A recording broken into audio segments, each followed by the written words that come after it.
بسم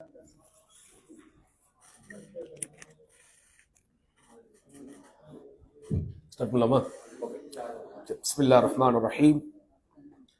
الحمد لله رب العالمين والصلاة والسلام على أشرف الأنبياء والمرسلين وعلى آله وصحبه ومن تبعهم بإحسان بالدين. أما بعد، اللهم علمنا ما ينفعنا وانفعنا بما علمتنا إنك أنت العليم الحكيم. ربنا وزدنا علما وارزقنا فهما. அன்பிற்கினியவர்களே, காலையிலிருந்து நடைபெற்ற ஃபிக்ஹு ரத்தில் முகாலிஃப், மாற்று கருத்துடையோருக்கு மறுப்பு சொல்வதில் மார்க்கம் சொல்லுகிற வழிமுறைகள் என்கிற தலைப்பில் சில அடிப்படையான விஷயங்களை பார்த்தோம். சற்றேறக்குறைய ஒரு 30 பக்கங்கள் வரைக்கும் முடிச்சிருக்கிறோம். சரிபாதி முடிச்சிட்டோம்.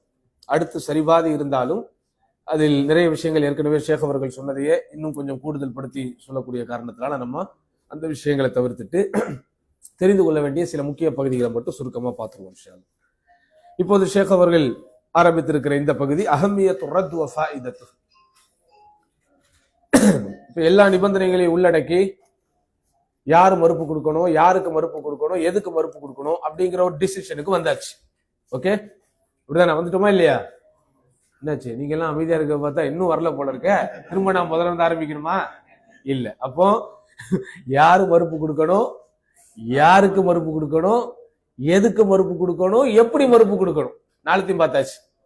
இப்போ பார்க்க வேண்டியது அப்ப என்னதான் இருக்கு? இப்ப இந்த மறுப்பு கொடுப்பதனால் ஏற்படக்கூடிய பயன்கள் என்ன? சரிதானே? இவ்வளவு பார்த்து எதுக்கு கொடுக்கணும்? எஸ், அதுல சில பயன்கள் இருக்கு. அது ஷேக் அவர்கள் நிறைய விஷயங்களை சொல்றாங்க. அதுல முதலாவது விஷயமாக ஷேக் அவர்கள் சொல்லுவது, அல்லாஹ் சுப்ஹானஹு வ தஆலா குர்ஆனில் சொல்லக்கூடிய நன்மையை ஏவுங்கள் தீமையை தடுங்கள் என்று சொல்கிறானா இல்லையா? இந்த கடமை இதன் மூலம் என்ன செய்யப்படுது? நிறைவேற்றப்படுகிறது. நன்மை ஏவுதல் தீமையை தடுத்தல் என்பது வெறுமனே குத்பா பிரசங்கத்தின் மூலமாகவும் அல்லது நாம் எடுக்கக்கூடிய இந்த வகுப்புகள் இதோடைய முடிஞ்சிருச்சு அப்படின்னு நம்ம நினைக்க கூடாது. இதுவும் அதுல ஒரு பார்ட். அப்ப அதே போன்று அதுல உள்ள ஒரு முக்கியமான பகுதி என்ன? மறுப்பு கொடுக்க வேண்டியவர்களுக்கு மறுப்பு கொடுப்பதும் இந்த நன்மை ஏவி தீமையை தடுக்கக்கூடிய அந்த பணியை செய்யக்கூடிய ஒரு அம்சமாக அது கருதப்படுகிறது. இரண்டாவது என்ன? சத்தியத்தை எடுத்து எம்போது மார்க்கத்தினுடைய கடமை. அப்ப சத்தியத்தை எடுத்து வைப்பதுங்கிறது எதுவும் அடங்குது. அப்படிதானே? இப்ப அல்லாஹ்வுடைய தூதர் ஸல்லல்லாஹு அலைஹி வஸல்லம் அவர்கள் மார்க்க பிரச்சாரம் பண்ணாங்க, மார்க்கத்தை எத்தி வைத்தாங்க. அப்ப அது எல்லாமே எதுக்குள்ள நம்ம அந்த தலைப்பை சுருக்குகிறோம் என்றால் இத்ஹாருல் ஹக், சத்தியத்தை வெளிப்படுத்துதல். அப்ப நம்ம விவாதம் பண்ணி தர்க்கம் செய்து ஒரு விஷயத்திற்கு முடிவு கட்ட வேண்டும் என்ற சூழ்நிலைகள் நம்மை அழைக்குமேயானால், நிர்பந்திக்குமேயானால், அப்ப அந்த நிர்பந்தத்திற்கு நாம் கட்டுப்பட்டு அந்த விவாதத்திலே பங்கு பெற்று அந்த எதிர்கருத்தை முறியடிப்பதுங்கிறது எதுல உள்ளது? இத்ஹாருல் ஹக், சத்தியத்தை வெளிப்படுத்துதல். மூன்றாவது என்ன? அசத்தியத்தை அழித்தல். சத்தியத்தை வெளிப்படுத்துவது, சத்தியத்தை எடுத்து சொல்வது எப்படி நம் மீது சுமத்தப்பட்டிருக்கிற கடமையோ அதே போன்றான கடமை அசத்தியத்தை தோலிருப்பதும் கடமை. அப்படிதானே? இதுலதான் நம்ம மன்ஹஜ் வித்தியாசப்படுறோம். இல்ல, நீங்க நல்ல நன்மையை மட்டும் சொல்லுங்க, தீமை தானாக அழிந்து விடும் அப்படின்னு சொல்லுவாங்க. யாருடைய மன்ஹஜ் இது? தப்லீக் ஜமாத்துடைய மன்ஹஜ். ஒருத்தர் இப்படிதான் என்கிட்ட பேச வந்தார். என்ன எல்லாத்துக்கும் நீங்க எக்ஸ்பீரியன்ஸ் வச்சிருக்கீங்களா? அல்ஹம்துலில்லாஹ் வச்சிருக்கோம் ஓரளவுக்கு. இப்படிதான் ஒருத்தர் என்கிட்ட வந்தார். தப்லீக் ஜமாத்துல நம்ம நன்மையை மட்டும் சொன்னா போதும். அதுக்கு ஒரு எக்ஸாம்பிள் சொன்னார். எப்படி? அது உங்களுக்கு சொன்ன உதாரணம். எனக்கு சொன்ன உதாரணம் என்ன தெரியுமா? எனக்கு சொன்ன உதாரணம் என்ன தெரியுமா? அதாவது பாத்ரூமுக்கு போகும்போது, கழிப்பறைக்கு போகும்போது செருப்பு போடாம போவாதன்னு சொல்லாத, செருப்பு போட்டுட்டு போங்கன்னு சொல்லுங்க.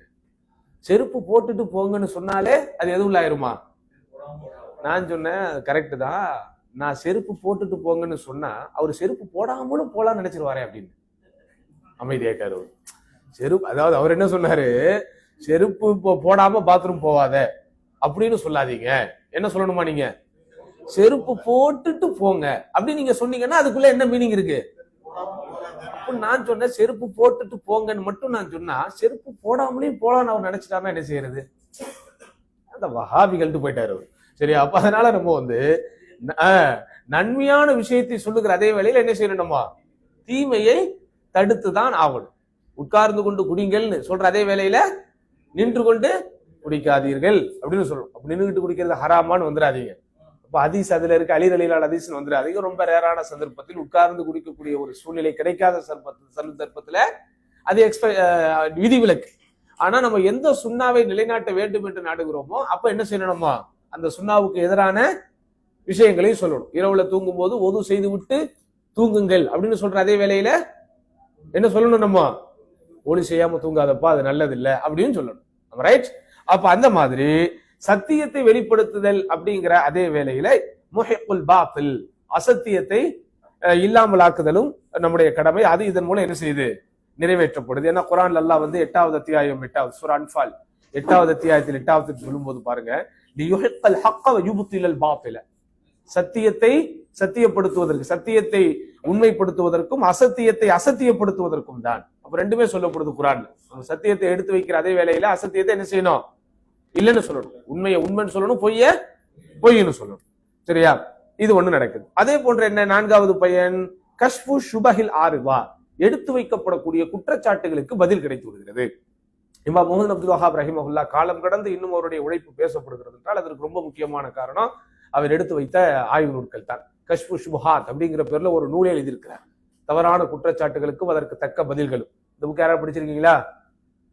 ஷேக் முஹம்மது அப்துல் வஹாப் அவங்க எழுதிய புத்தகத்துல உள்ள ஒரு முக்கியமான புத்தகம் கஷ்ஃபு ஷுபஹாத், தவறான குற்றச்சாட்டுகளும் அதற்கு தக்க பதில்களும்.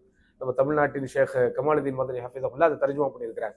அவங்க மதீனா யூனிவர்சிட்டியில மாணவராக இருக்கும் காலத்திலேயே அவர் மொழியாக்கம் பண்ண நூல்களில் இது ரொம்ப முக்கியமானது. அதுல அவர் எல்லா விஷயத்தையும் இமாம் முஹம்மது அப்துல்லா கொண்டு வருவாங்க. அவுலியாக்கள்கிட்ட உதவி தேடுறது, பாதுகாவல் தேடுறது, அல்லாஹ் அல்லாதவர்களை அழைத்து பிரார்த்திப்பது, எதெல்லாம் நம்ம ஊர்ல ஷிர்க் வைப்பதற்கு அவர்கள் வந்து காரணங்களாக எடுத்து சொல்லுவாங்களோ அந்த காரணங்கள் ரொம்ப காலமா சொல்லப்படுது. இங்கே எது சொல்லப்பட்டுக்கிட்டு இருக்கு. முன்னாடி முஹம்மது அப்துல்லாவுடைய பிரச்சாரத்தை ஆரம்பிக்கும் போது இங்கே என்ன இருந்துச்சு, அரபிய தீபகற்பத்திலும் இணை வைப்பினுடைய தட்பவெட்ப நிலைகள் தான் இருந்தன. அப்ப அதையெல்லாம் அவங்க தட்டி கேட்கும் போது, சுட்டி காட்டும் போது, எத்தி வைக்கும் போது அவர்கள் தங்களுடைய பிரச்சார பாதையில் எதெல்லாம் குற்றச்சாட்டுகளாக பெற்றார்களோ அந்த குற்றச்சாட்டுகள் அனைத்தையும் தொகுத்து அதற்கு அழகான பதில் ஒன்று போட்டிருந்தாங்க. அந்த புத்தகம் தான் கஷ்ஃபு ஷுபஹாத் அப்படின்னு, குற்றச்சாட்டுகளும் அதற்குண்டான பதில்களும். அதை நம்ம ஷேக் அழகான தலைப்புல போட்டிருந்தாங்க, தவறான குற்றச்சாட்டுகளும் அதற்கு தக்க பதில்களும் அப்படின்னு. சரியா? அப்ப அந்த குற்றச்சாட்டுகளுக்கு உண்டான பதில்கள் கிடைச்சிருது. அடுத்து என்னது, உண்மையிலேயே விவாதம் செய்ய வருபவர் சத்தியத்தை தேடக்கூடியவராக இருந்தால் அவருக்கு அதுல என்ன கிடைச்சிருது, ஹிதாயத்து கிடைச்சிருது. அப்படிதானே? அவர் சத்தியத்தை தேடக்கூடிய ஒருத்தருக்கு எப்படிதான் அப்ப கிடைக்கும், இந்த மாதிரி அவரு மனதில் இருக்கக்கூடிய சந்தேகங்கள் எல்லாத்தையும் கேள்விகளாக அவர் கேட்கும் போது அந்த கேள்விகளுக்கு மறுப்பு சொல்பவர் பதில் கொடுக்கும் போது அந்த ஹிதாயத்தை தேடுபவருக்கு ஹிதாயத்தும் கிடைச்சிருது. அடுத்து ரொம்ப முக்கியமானது, ஏனைய இறை நம்பிக்கையர்களுக்கு இதன் மூலம் ஒரு உறுதி ஏற்படுத்துது.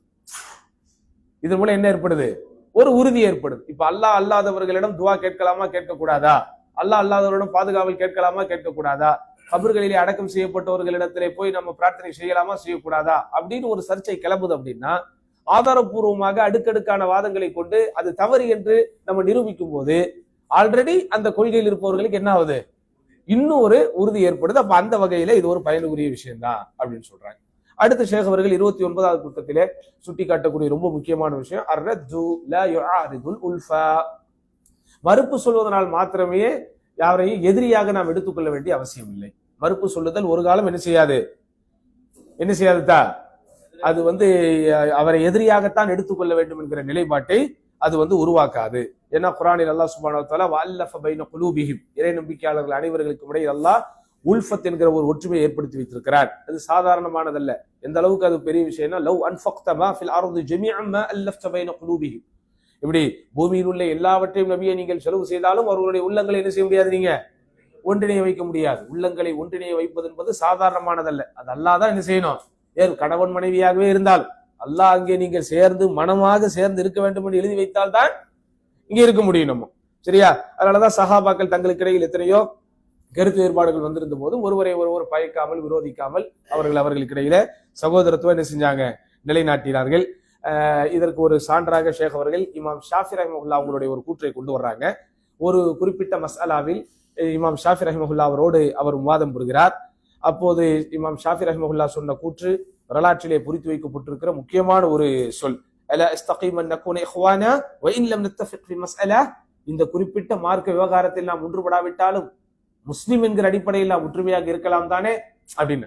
ஏன்னா ஒரு மாற்று கருத்து சொன்ன உடனே எது என்ன ஆயிடுது, அது அதோட பிரிஞ்சிருது. எங்கேயாவது நீங்க விவாதம் பண்ண ரெண்டு தரப்பு ஒற்றுமையா இருந்து பார்த்திருக்கிறீங்களா? அது வந்து ரேர். உண்மையிலேயே அல்லாவை அதிகம் அஞ்சுபவர்கள் தான் என்ன செய்ய முடியும், அந்த கசப்பை எல்லாத்தையும் மறந்துட்டு அவங்க ஒன்னா இருக்க முடியும். அதே போன்று இமாம் அஹமது ரஹிமஹுல்லாஹ், இமாம் அஹமது பின் ஹம்பல் அவங்க சொன்னதாக ஒரு கூற்று வருகிறது.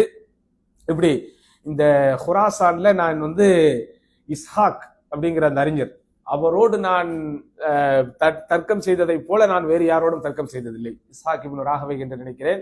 அவர் மிக பிரபல்யமான அறிஞர்களில் ஒருவர், இமாம் புகாரியினுடைய பிரதான ஆசிரியரில் ஒருவர். இன்னும் சொல்ல போனால் இமாம் புகாரி அவர்கள் சஹீஹுல் புகாரியை தொகுப்பதற்கு காரணமாக இருந்தவர். சஹீஹுல் புகாரி இமாம் புகாரி தொகுப்பதற்கு காரணமே யாரு? இமாம் இஸ்ஹாக் இப்னு ராகவே. அவரு தான் இமாம் புகாரியை வந்து கீழ் கொடுக்குறாங்க. உங்ககிட்ட நல்ல மனநாற்றல் இருக்கு, நீங்க ரொம்ப திறமையான ஆளா இருக்கிறீங்க, நீங்க வந்து ஒரு ஹதீஸ் நூலை தொகுக்கணும் அப்படின்னு அவரு கொடுத்த ஆலோசனையை ஏற்றுக்கொண்டு தான் இமாம் புகாரி என்ன செஞ்சாங்க, அந்த தொகுக்கும் பணியில் ஈடுபட்டு குர்ஆனுக்கு அடுத்தபடியாக ஒட்டுமொத்த உலமாக்களாகவும் உலமாக்களாலும் அங்கீகரிக்கப்பட்ட ஒரு ஸ்தானத்துல அது இருக்குது. அன்னைக்கு அது வருவதற்கு அல்லாஹ்வுடைய நாட்டம் தான் காரணம் என்றாலும் ஒரு வகையில யார் அங்க காரணமா இருந்திருக்கிறா? அந்த இஸ்ஹாக் இப்னு ராகவைங்கிற அந்த இஸ்ஹாக் இப்னு ராகவையோடு இமாம் அஹமது பின் ஹம்பல் சொல்றாங்க, நான் பலமுறை அவரோடு நான் தர்க்கம் செய்திருக்கிறேன். சரியா? ஆனாலும் நாங்கள் ஒருவருக்கு ஒருவர் சண்டையிட்டுக் கொண்டதில்லை. அந்த கருத்து வேறுபாடுகள்ங்கிறது கருத்துலதான் வேறுபாடை தவிர கருத்தாளர்களுக்கு மத்தியில் எப்போதுமே ஒரு ஒற்றுமை இருந்திருக்கிறது அப்படிங்கிறத ஷேக் அவர்கள் சொல்றாங்க. அடுத்து வந்து திரும்ப அதே தான் வருது. அதாவது மறுப்பு சொல்லக்கூடியவர் இஹ்லாஸோடு இருக்க வேண்டும், இறையச்சத்தோடு இருக்க வேண்டும், எந்த விஷயம் குறித்து அவர் விவாதம் செய்கிறாரோ அதிலே அவர் ஆற்றல் இருக்க வேண்டும், அறிவு இருக்க வேண்டும். அதே போன்று கருத்துக்களை எடுத்து சொல்லக்கூடிய அந்த சூழ்நிலைகளை சரியாக கவனிக்க வேண்டும். கருத்து எடுத்து சொல்லக்கூடிய கடைசி நிமிடம் வரை சத்தியத்தை அவரை விளக்க வைக்க வேண்டும் என்கிற அந்த ஆசை நம்மிடத்தில் இருக்க வேண்டும் அப்படின்னு சொல்லிட்டு அதுலேயே ஒரு இமாம் ஷாஃபி ரஹ்மத்துல்லாஹி அவங்களுடைய ஒரு கருத்து வருது. மா நாதர்து அஹதன் அலல் கலபா இல்லா அலல் ஹக் இந்தி. நான் யாரோடு விவாதம் செய்தாலும் தர்க்கம் செய்தாலும் நான் வென்றுவிட வேண்டும் என்கிற நோக்கத்தோடு செய்வதில்லை, என்னிடத்தில் இருக்கிற சத்தியம் அவரை வெல்ல வேண்டும் என்றுதான் நான் என்ன செய்கிறேன், நினைக்கிறேன். இப்படி யாரோடு நான் விவாதம் செய்தாலும் நான் அவரை வெல்ல வேண்டும் என்று நினைக்க மாட்டேன், ஆனா என்னிடம் இருக்கிற சத்தியம் அவரை வெல்ல வேண்டும் என்று நான் நினைப்பேன். அதே போன்று யாரோடு நான் விவாதம் செய்தாலும் அவருக்கு நான் நலம் நாடுவேன். அதே போன்று யாரோடு நான் விவாதம் செய்தாலும் என்னுடைய தவறை அவர் சுட்டிக்காட்ட வேண்டும் என்று நான் ஆசைப்படுவேன். அதனாலதான் நான் உங்களுக்கு சொன்னேன், 200 மசாலாக்களுக்கு மேல் இமாம் ஷாஃபி ரஹ்மத்துல்லாஹி என்ன செஞ்சிருக்கிறாங்க, வாபஸ் வாங்கியிருக்கிறாங்க. நல்லா புரிஞ்சுக்கணும், அவ்வளவு பெரிய இமாமு, பல பேரோடு தர்க்கம் செய்து பல பேரை விவாதத்திலே வென்றெடுத்தவர். 200 மசாலாக்களுக்கு மேல் நான் ஒரு கருத்து முன்னாடி இருந்தேன் பின்னாடி மாறி இருக்கிறேன் அப்படின்னா எதன் மூலம் அவங்க மாற்றப்பட்டிருப்பாங்கன்னு நினைக்கிறீங்க? இந்த மாதிரி பேச்சுவார்த்தைகள் நடக்கும்போது அவங்க சுட்டி காட்டக்கூடிய விஷயங்கள்ல ஆக்சுவலி சப்ஜெக்ட் ஓரியன்டா முக்கியமான எந்த தலைப்பில் அவர்கள் விவாதம் செய்கிறாரோ அதில் அவர்கள் வென்றிருக்கலாம். இருந்தாலும் அதில் எடுத்து வைக்கக்கூடிய வாதங்களில் கருத்துக்களில் இவரிடத்தில் இருக்கக்கூடிய சில நிலைப்பாடுகளை மாற்றக்கூடிய விதத்தில் எதிராளி என்ன சொன்னாலும் அவங்க என்ன செஞ்சிருக்கிறாங்க, அதை சத்தியத்தின் அடிப்படையில் ஏற்றுக்கொண்டதனால்தான் அவங்களால அப்படி செய்ய முடிந்திருக்கிறது அப்படிங்கிறத பாக்குறோம்.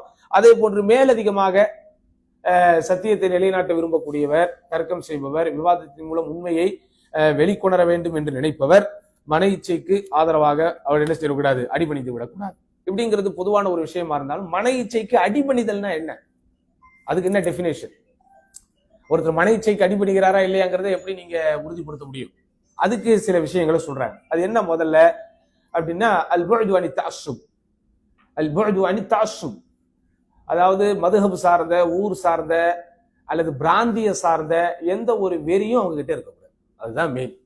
தஅஸ்ஸுப்னா என்னத்தா, இப்போ எங்க ஊர்ல உள்ள அறிஞர்கள்லாம் இந்த கருத்துல இருக்கிறாங்க, அதனால நான் அந்த கருத்துக்காக வாதாடுவேன், அல்லது நான் ஒரு குறிப்பிட்ட இமாமுக்கு சீடரா இருக்கிறேன், மாணவரா இருக்கிறேன், அதனால நான் அதுக்காக வாதாடுவேன் அப்படிங்கிற மாதிரி இல்லாம சத்தியத்தை நிலைநாட்ட வேண்டும் என்கிற எண்ணம் தான் இருக்கணும் அப்படிங்கிற விஷயத்தை ஷேக் அவர்கள் என்ன செய்யறாங்க, நமக்கு எடுத்து சொல்கிறார்கள். அதையும் புரிஞ்சுக்கணும். அதே போன்று திரும்பவும் அந்த மஸ்லஹா மஃப்சதா அதை பத்தி கொஞ்சம் விவரிக்கிறாங்க.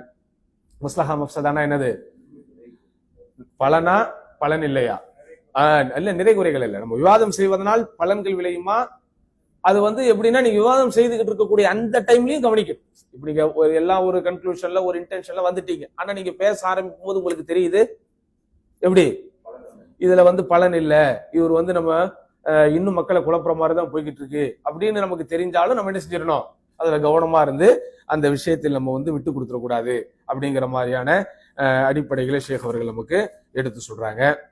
அடுத்து இன்னொரு விஷயம் என்ன, விவாதம் செய்யும் போது அதாவது அந்த தலையாய தலைப்புன்னு இருக்கும்ல, மேஜர் சப்ஜெக்ட், அந்த விஷயத்தில் எதிராளி இடத்திலே சத்தியம் இல்லாவிட்டாலும் அதை அவர் விளக்கும் போது துணை விஷயங்களாக எதையாவது சமர்ப்பிக்கும் போது அதில் நியாயமாக இருந்தால் அதை நம்ம ஏற்றுக்கொள்வதற்கு என்ன செய்யக்கூடாது, தயங்கக்கூடாது.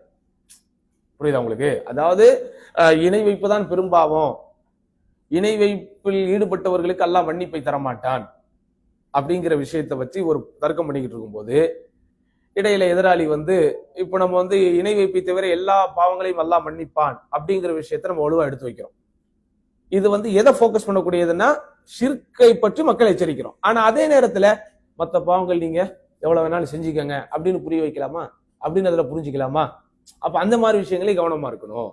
எது நமக்கு மேஜர் டாபிக்கா இருக்குதோ அதுல நம்ம போக்கஸ்டா நம்முடைய வாதங்களை எடுத்து வைத்தாலும் அந்த எடுத்து வைக்கும் போது துணை ஆதாரங்களாகவோ அல்லது அவருடைய வாதங்களை வலுப்படுத்துவதற்கு அவர்கள் எடுத்து வைக்கக்கூடிய எந்த விஷயங்களாவோ நம்மை சரிபடுத்தக்கூடியதாக இருந்தால் நம்ம என்ன செஞ்சுக்கணும், அதையும் எடுத்துக்கொள்ள வேண்டும், ஏற்றுக்கொள்ள வேண்டும் அப்படின்னு சொல்றாங்க. அடுத்த சகோதரர்களே, இன்னொரு முக்கியமான ஒரு விஷயம், அதாவது மராத்திபுல் மசாயில் வல் கதாயா அல்லதி ஹஸலத் ஃபீஹல் முகாலஃபா, கருத்து பரிமாற்றம் அல்லது மாற்று கருத்து எந்தெந்த விஷயங்களில் எல்லாம் வருவதற்கு அனுமதிக்கிறோமோ அந்த அனுமதிக்கக்கூடிய விஷயங்களை பொறுத்தவரைக்கும் அது எப்படி இருக்கணும். அதாவது நீங்க தர்க்கத்துக்கு விவாதத்துக்குன்னு ஒருத்தங்க போயிட்டீங்க, அந்த விவாதம் செய்யக்கூடிய விஷயங்களை பொறுத்த வரைக்கும் அது அல் உசூலுல் கிபார், மார்க்கத்தினுடைய அடிப்படைகள் சம்பந்தப்பட்ட அந்த உசூல்கள் சம்பந்தப்பட்ட விஷயங்களாக இருந்தா அதுல ஏதேனும் ஒரு தவறு ஏற்பட்டு விட்டால் அது பாரிய விளைவுகளை பாதிப்புகளை ஏற்பட்டுவிடும். இல்ல ஒரு கிளை விஷயங்கள் அல்லது துணை சார்ந்த விஷயங்கள் அதுலதான் எங்களுக்கு இடையில விவாதங்கள் நடக்குது அப்படின்னு சொன்னா அதுல பாதிப்புகள் குறைவாக இருக்கும். சரியா? இன்னும் சில விஷயங்கள் இருக்கிறது, அதுல நாங்கள் விவாதங்களிலே ஈடுபட்டால் அதில் நன்மைகளும் பெரிதாக ஏற்படாது, பாதிப்புகளும் பெரிதாக ஏற்படாது. அப்படிப்பட்ட விஷயங்கள் இருக்கு. அதையும் நீங்க என்ன செய்யணும், கருத்தில் கொள்ளணும். அதாவது இப்ப எந்த விஷயத்துல எனக்கும் இவருக்கு இடையில விவாதம் நடக்குதுங்கிறது ஃபைனலைஸ் ஆகுதோ அந்த விஷயம் அதற்கு பின்னால் இருக்கக்கூடிய அம்சங்கள் என்ன, அது மார்க்கத்தினுடைய நம்பிக்கை சார்ந்த பெரிய விஷயங்கள் சம்பந்தப்பட்டதா அல்லது கிளை விஷயங்கள் சம்பந்தப்பட்டதா அல்லது பொதுவாக விவரங்கள் சம்பந்தப்பட்டதா. விவரங்கள் சம்பந்தப்பட்டதுன்னா என்ன, இப்ப உதாரணமா இந்த நூற்றாண்டில் அல்லது இந்த காலகட்டத்தில் இது நடந்தது அப்படிங்கிறது ஒரு டாபிக், நடக்கல அப்படிங்கறது அவர் எனக்கு சொல்றாரு. இதனால சமுதாயத்துக்கு என்ன நடக்க போகுது, ஏதாவது நடக்க போதா? இப்போ சூரத்துல் கஹஃப்ல அவர்கள் எத்தனை ஆண்டுகள் அங்க இருந்தாங்க, அந்த மாதிரியான விஷயம் இதெல்லாமே வரலாற்று சம்பவங்கள். இதை இப்படி அல்லது அது அப்படி அப்படின்னு சொல்லக்கூடியவங்க தங்களுடைய வாதத்தை வலுப்படுத்துவதற்கு நிறைய ஆதாரங்கள் அவங்க கிட்ட இருக்கலாம். இதை பத்தி நம்ம ஆய்வு செய்யலாமா செய்யக்கூடாதானா, செய்யக்கூடாதுன்னு தடை கிடையாது. ஆனா அதனால் பாதிப்புகள் இருக்கிறதா பயன்கள் இருக்கிறதா அதை கவனத்துல போகணும். புரியுதா உங்களுக்கு? நம்பிக்கை சார்ந்த விஷயங்கள் இருக்கும்போது, அகீதா சார்ந்த விஷயங்களில் ஒரு விவாதம் வரும்போது அதுல நீங்க ரொம்ப ஜாக்கிரதையா இருக்கணும். ஏன்னா அதுல நமக்கு ஒரு பாதிப்பு ஏற்படுத்திருச்சுன்னா அந்த பாதிப்பு எப்படி இருக்குமா, பெருசா இருக்கும். அதே போன்று கிளை சட்டங்கள் சார்ந்த ஃபிக்ஹ் சட்டங்கள் சார்ந்த விஷயங்கள் உங்களுக்கு இடையில விவாதங்கள் நடக்குதுன்னா அதுல உங்களுக்கு பாதிப்புகளே வந்தாலும் அந்த பாதிப்புகளே பெரிய அளவுல இருக்குதா. அதே மாதிரி இன்னொரு விஷயங்கள் இருக்கு, அது ஜஸ்ட் நாலேஜ் சம்பந்தப்பட்ட ஒரு அறிவு சம்பந்தப்பட்ட தகவல்கள் சம்பந்தப்பட்ட விஷயங்களாக இருக்கும். அதுல நமக்கு நன்மைகளும் பெருசா வராது, தீமைகளும் பெருசா வராது அப்படிங்கிற விஷயங்களையும் அவங்க சொல்றாங்க. புரியுதா? அடுத்து சகோதரர்களே, ஷேக் அவர்கள் திரும்ப இந்த மாரிஃபத் அஹ்வாலில் முகாலிஃபின், யாருக்கு மாற்று கருத்தை நாம் சொல்ல போகிறோமோ அல்லது நமக்கு யார் மாற்று கருத்தை வைத்திருக்கிறார்களோ அவர்களை பற்றிய சில விஷயங்களை நம்ம என்ன செய்யணும், தெரிந்து கொள்ள வேண்டும். உதாரணமாக சத்தியத்தை தேடக்கூடியவர்கள் பொதுவான விஷயம். நம்ம ஒரு ஆளோட தர்க்கம் பண்ண போறோம், விவாதம் பண்ண போறோம்னு சொன்னாலே அதுல இருக்கக்கூடிய ஷர்த் என்னது, நிபந்தனை என்னது, அவர் சத்தியத்தை தேடக்கூடியவரா இருக்கணும் அப்படின்னு. பட் அந்த சத்தியத்தை தேடக்கூடியவர்கள் எதை வச்சு நீங்க முடிவு பண்ணீங்க, அதுக்கு மன்கான முஜ்தஹிதன் முஃப்தியன், அவர் ஒரு இஜ்திஹாது செய்யக்கூடிய ஒரு ஆய்வாளராக இருக்கிறார், ஆனா தவறான ஆய்வாளராக இருக்கிறார். இஜ்திஹாதுனா புரியுதாத்தா? இஜ்திஹாதுனா என்னது, ஆய்வு செய்வது, ஆதாரங்களை தேடி துருவி அங்க இருக்கக்கூடிய எல்லா புத்தகங்களையும் படித்து ஆய்வு செய்வது. அப்ப அது மாதிரி ஒரு முஜ்தஹிதா இருக்கிறாரு, ஆனால் தவறு செய்யக்கூடியவராக இருக்கிறார். இரண்டாவது விஷயம் என்ன, அவரிடத்துல கல்வி இருக்கும், அது சார்ந்த அறிவு இருக்கும், ஆனா அந்த விஷயத்தில் எது ஆதாரமோ அது அவரை அடைந்திருக்காது. அது ரொம்ப முக்கியம். எப்படி ஒரு குறிப்பிட்ட ஒரு மசாலாவிலே, குறிப்பிட்ட ஒரு மார்க்க விவகாரத்திலே அவர் தர்க்கம் செய்கிறார். அந்த மசாலா குறித்து அவருக்கு அறிவு இருக்கும், நாலேஜ் இருக்கும். ஆனா எந்த கருத்தில் அவர் முரண்படுகிறாரோ அந்த கருத்துக்கு வலு சேர்க்கக்கூடிய ஆதாரம் அவரிடத்துல இருக்காது. அப்ப அதை நம்ம கவனத்தில் கொள்ள வேண்டும். அடுத்து என்ன, அவரிடத்தில் ஆதாரம் வந்திருக்கும், ஆனால் அந்த ஆதாரத்தை புரிந்து கொள்வதற்குண்டான விளக்கம் அவருக்கு இருக்கு. பல கேட்டகரி. ஃபர்ஸ்ட் கேட்டகரி என்ன, அவங்களுக்கு நாலேஜே இருக்காது. ரெண்டாவது கேட்டகரி, அவங்க கிட்ட நாலேஜ் இருக்கும், ஆனா அந்த பர்டிகுலர் இஷ்யூல என்ன இருக்காது, எவிடன்ஸ், அந்த ஆதாரம் அவங்க கிட்ட இருக்காது.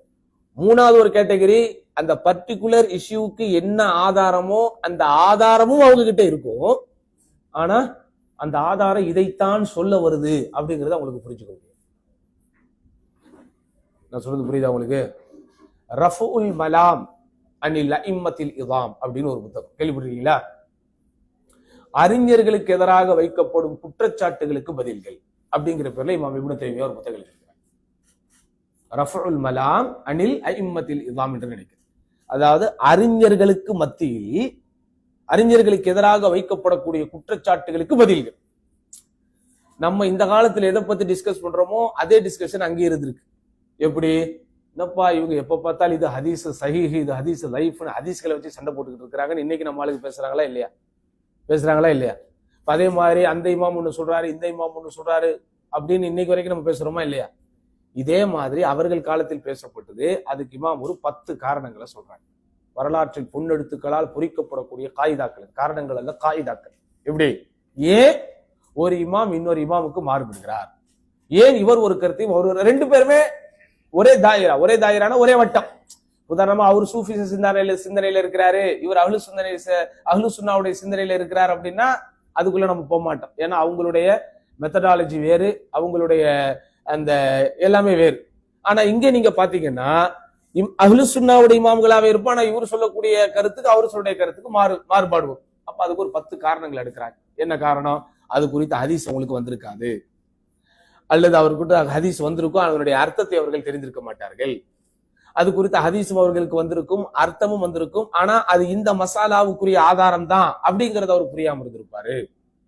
அந்த ஹதீஸ் அவங்க கிட்ட வந்திருக்கும், அதனுடைய அர்த்தம் எல்லாம் தெரியும், ஆனா அது சஹீஹ் தான் அப்படிங்கறது அவருக்கு தெரியாம இருந்திருக்காது.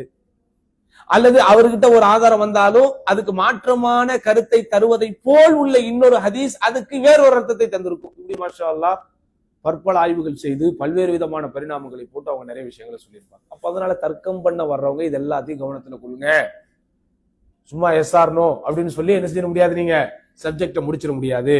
அந்த நாலேஜ் எல்லாம் நம்ம இடத்துல இருக்க வேண்டும் அப்படின்னு என்ன செய்யறாங்க ஷேக் அவர்கள் நமக்கு சொல்றாங்க. அடுத்து தர்க்கம் செய்ய நீங்க போகும்போது அல்லது விவாதம் செய்ய போகும்போது கவனத்தில் கொள்ள வேண்டிய ரொம்ப முக்கியமான ஒரு குவாலிட்டி, ஒரு தகுதி என்னன்னா இன்சாஃப். இன்சாஃப்னா என்னது?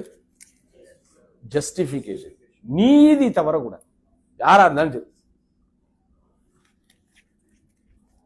ஏன்னா அல்லாஹ் சுப்ஹானஹு வ தஆலா குர்ஆனில் அல்லாஹ்வுடைய தூதர் ஸல்லல்லாஹு அலைஹி வஸல்லம் அவர்களுக்கே உமிர்து லியஅதில பைனக்கும் வ உமிர்து லியஅதில பைனக்கும்,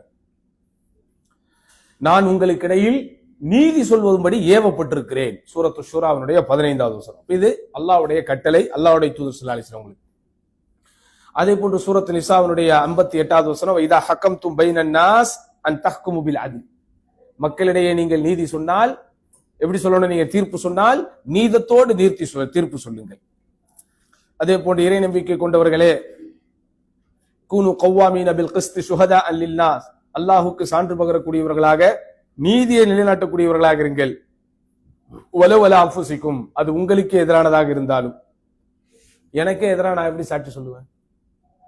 இந்த தர்க்கம் பண்ணும்போது, விவாதம் பண்ணும்போது தான் எனக்கு ஒரு எவிடன்ஸ் எகெயின்ஸ்டா இருக்குங்கிறது எப்போ ப்ரூஃப் ஆகும்? ஒரு விஷயம் கொடுத்து நீங்களும் கருத்து பரிமாற்றமோ தர்க்கமோ பண்ணாதான் ஓகே நான் தப்பு பண்ணிருக்கிறேன், நான் கரெக்டா புரிஞ்சுக்கிட்டேன். எவ்வளவு ஆழமான வார்த்தை பாருங்க. வலவல் அன்ஃபுசிக்கும் அபில் வாலிதைன் வல் அக்ரபீன், உங்களுக்கு எதிராகவோ அல்லது உங்கள் பெற்றோர்களுக்கு எதிராகவோ அல்லது உங்களுடைய சொந்த பந்தங்களுக்கு எதிராகவோ இருந்தாலும் நீதி தவறாமல் இருந்து விடாதீர்கள். அதே போன்று அல்லாஹ்வுடைய தூதர் ஸல்லல்லாஹு அலைஹி வஸல்லம் அவர்களுக்கு அல்லாஹ் சுப்ஹானஹு வ தஆலா கட்டளையிட்டு இருக்கக்கூடிய இன்னொரு விஷயம், வலா யஜ்ரிமன்னக்கும் ஷனஆனு கௌமின் அலா அல்லா தஅதிலு இஅ்திலு ஹுவ அக்ரபு லித்தக்வா, ஒரு குறிப்பிட்ட கூட்டத்திற்கு மீது இருக்கக்கூடிய வெறுப்பு நீதி தவறுவதிலிருந்து உங்களை திசை திருப்பி விட வேண்டாம், நீதத்தை நிலைநாட்டுங்கள், நீதத்தை நிலைநாட்டுவதே இறையச்சத்திற்கு நெருக்கமானது என்பன போன்ற வசனங்கள் எல்லாம் ஷேக் கொண்டு வராங்க. அதே போன்று இந்த நீதமாக நடந்து கொள்வதனுடைய தேவைகள் என்ன? ஒருத்தர் நீதியாக நடந்து கொள்ள வேண்டும் அப்படிங்கிற அந்த மைண்ட் செட் இருந்தால் மாத்திரம்தான் பேசப்படக்கூடிய பேச்சுக்கள் எதுவாக இருந்தாலும் அதுக்கு மாற்று அர்த்தம் கற்பிக்க மாட்டாங்க. இப்ப எனக்கு நீங்க 2 பேரும் ஒரு விஷயத்துல டிபேட் பண்றீங்க, நீங்க ஒரு விஷயம் சொல்றீங்க, நீங்க ஒரு விஷயம் சொல்றீங்க. நான் சென்ட்ரல் நடுவுல இருக்கிறேன் அப்படின்னு சொன்னா எது வரைக்கும் நடுவுல இருப்பேன்? உங்க 2 பேர் மேலையும் தனிப்பட்ட எந்த ஒப்பீனியனும் எனக்கு இருக்கக்கூடாது. அப்படி இல்லாத வரைக்கும் தான் நீங்க சொல்ற எந்த விஷயங்களாக இருந்தாலும் அதுக்கு நான் என்ன செய்ய மாட்டேன், மாற்று அர்த்தம் சொல்ல மாட்டேன். நீதி எந்த இடத்துல நமக்கு போகும் அப்படின்னா, நீங்க ஒருத்தர் மேல ஆத்திரப்பட்டாலும் போயிடும், அனுதாபப்பட்டாலும் போயிடும். ஆத்திரப்படுறது அனுதாபப்படுறது. ஒருத்தர் மேல நான் ஆத்திரப்பட்டுட்டா அவர்கிட்ட இருக்கக்கூடிய நிறைகள் எனக்கு தெரியாது.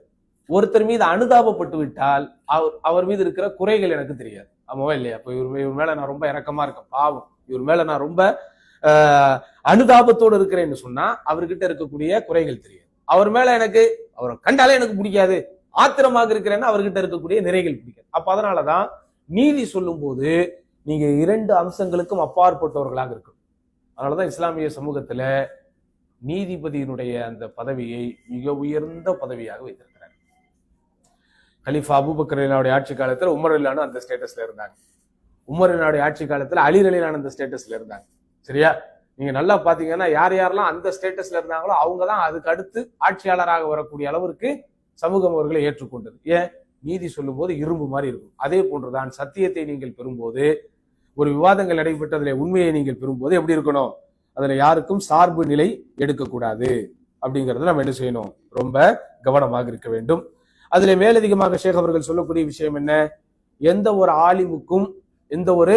ஆலிமுக்கும் அறிஞருக்கும் நம்ம சார்பை தெரிவிக்க கூடாது, அவரை நேசிக்கிற விஷயத்துல வரம்பு மீறக்கூடாது. அதே போன்று அவர் எந்த விதத்திலும் தவறவே மாட்டார், அவரிடத்திலே தவறே வராது அப்படின்னு நினைச்சிடக்கூடாது. நம்ம ஒரு முடிவுக்கு விடக்கூடாது. எங்கெல்லாம் இந்த விதிமுறைகள் மீறப்படுகிறதோ அங்கேதான் மார்க்க ரீதியான குழப்பங்கள் வந்துவிடும். சரியா? அதே போன்று என்ன, ஒரு ஆலிம் ஒரு விஷயத்துல தவறா இருக்கிறாரு அப்படிங்கிறதுக்காக எல்லா விஷயத்துல அவர் தவறாதான் இருப்பாரு அப்படிங்கிற முடிவை என்ன செய்யக்கூடாது, எடுத்துடக்கூடாது. அதாவது ஃபார் எக்ஸாம்பிள், இது எதுக்கு ஷேக் இங்க கொண்டு வராங்கன்னா, ஒரு குறிப்பிட்ட நபரோட நம்ம விவாதம் பண்றோம், சரியா? ஆனா ஏற்கனவே ஒரு தவறான நிலைப்பாட்டில் அவர் இருந்திருக்கிறார் அப்படிங்கிறது ஊர்ஜிதம் ஆயிடுச்சு. அதை வச்சு நீங்க இதுல என்ன செய்யக்கூடாது, இதுல தீர்ப்பு சொல்லிடக்கூடாது. இந்த விஷயத்துக்கு நீங்க விவாதம் பண்ண வந்துட்டீங்கன்னா இதுல அவர் என்ன வாதத்தை எடுத்து வைக்கிறார், இதுல என்ன ஆதாரங்களை அவர் எடுத்து வைக்கிறார் அப்படிதான் நீங்க பார்க்கணுமே தவிர, இந்த ஹதீஸ்களை அறிவிக்கக்கூடிய அறிவிப்பாளர்களுக்கு வைக்கக்கூடிய நிபந்தனைகள் எல்லாம் எங்க வைக்கக்கூடாது, விவாதத்துக்குள்ள வைக்கக்கூடாது. அதுதான் ஷேக் என்ன சொல்றாங்கன்னா, விவாதம் செய்யப்படும் போது ஏற்கனவே அவர் மீது சுமத்தப்பட்டிருக்கக்கூடிய எந்த விஷயத்தையும் பார்க்கக்கூடாது, இதில் அவர் என்ன ஆதாரங்கள் எடுத்து வைக்கிறார் அப்படிங்கிறத நீங்க கவனிக்கணும் அப்படிங்கிறத ஷேக் அவர்கள் நமக்கு இதுல தொடர்ச்சியாக சொல்றாங்க. அடுத்து என்னது, எதிர்த்தரப்புக்கு சொல்லக்கூடிய உபதேசங்கள். ஒரு கருத்தை அவர் கொண்டு வர்றார் அப்படின்னா, உதாரணமாக அசத்தியமான ஒரு கருத்தை கொண்டு வருகிறார் அப்படின்னா, அந்த அசத்தியமான கருத்துக்கு அவங்க கண்ணை மூடிக்கொண்டு ஆதரவை தந்துவிடக்கூடாது. தவறு இருந்தாலும், நெறி பிறழ்வு இருந்தாலும், தவறு இருந்தாலும் அல்லது அதுல ஏதாவது டிவியேஷன் அப்படின்னு சொல்றோம்ல, அந்த டிவியேஷன் இருந்தாலும் என்ன செய்யக்கூடாது, அதுல தான் அவருக்கு தான் நான் ஃபாலோ பண்ணுவேன் அப்படிங்கிற மாதிரியான நிலைப்பாட்டை எடுக்கக்கூடாது. யாராக இருந்தாலும் மனிதர்கள் அடிப்படையில் அவர்களிடத்தில் தவறு இருக்கும் அப்படிங்கிறத நம்ம என்ன செய்யணும், மனசுக்குள்ள வச்சுக்கணும். அதே போன்ற அதமுல் முலாசமா பைனல் கௌலி வல் காயில், அதமுல் முலாசமா பைனல் கௌலி வல் காயில், சொல்லுக்கும் சொல்லுபவருக்கும் இடையில் இருக்கக்கூடிய அந்த நெருக்கத்தை நம்ம அவதானிக்காமல் இருப்பது, இந்த மாதிரியான விஷயம். அதே மாதிரி பேச வரக்கூடியவர் யாரும் ஒரு குறிப்பிட்ட மதுஹபுக்கு சார்பு நிலைப்பாடோ அந்த குறிப்பிட்ட மதுஹபினுடைய ஆதரவாளராகவோ இருப்பது விஷயத்துல கவனமாக இருப்பது அப்படிங்கிற மாதிரியான அந்த விஷயங்களை எல்லாம் சொல்றாங்க.